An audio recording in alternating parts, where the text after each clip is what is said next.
Una na ako. Oh, sige, sige, Mikey. Ingat ka, ha? Ingat ka din, ha? Bye!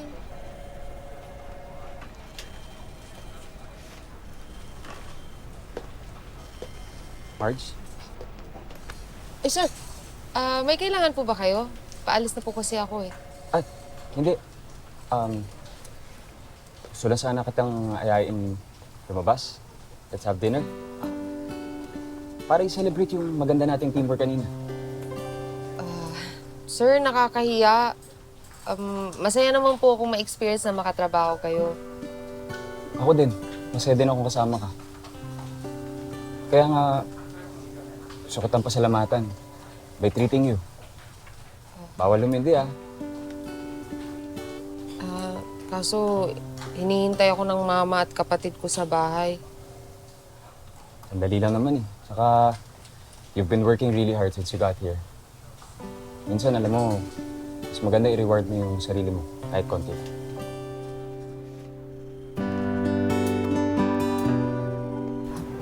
Sir Edward, mukhang sobrang mahal po tong restaurant na to.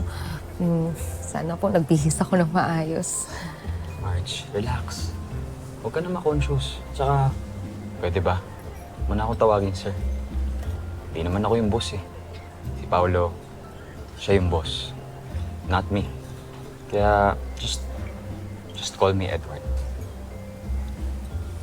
Sige. Edward. Better.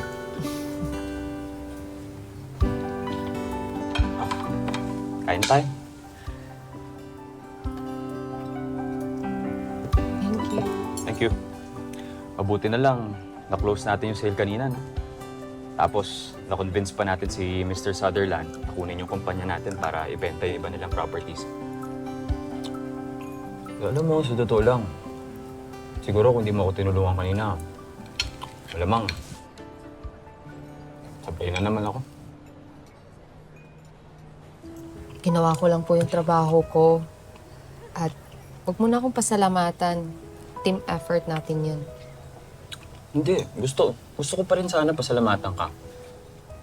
Alam mo, Marge, hindi mo lang siguro kasi alam, but this is really important to me. At least ngayon, pwede ko na-prove kay Dad na I can deliver solid results. Tapos ikaw naman, in return, you can prove Paolo na tama lang na hinar ka niya, saka binigyan ka niya ng second chance. Di ba?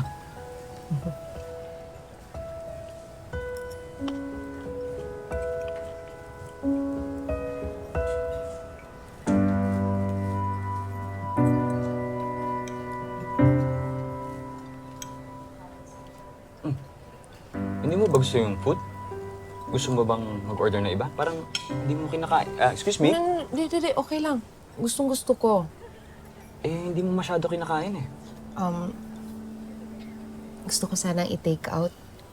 Bibigay ko ka na mama at sa kapatid ko. Sigurado ako magugustuhan nila to.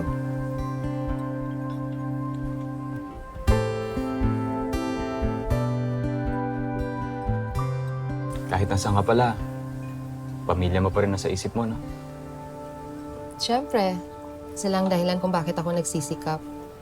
Kaya kahit sa konting success, gusto ko i-share yon. Kahit sa simpleng take-out. Kainin mo na yan. Kainin mo na. Mag-order na lang ako ng take-out mamaya para sa family mo. Hindi, okay na. Okay lang talaga. Hindi, it's okay. I insist.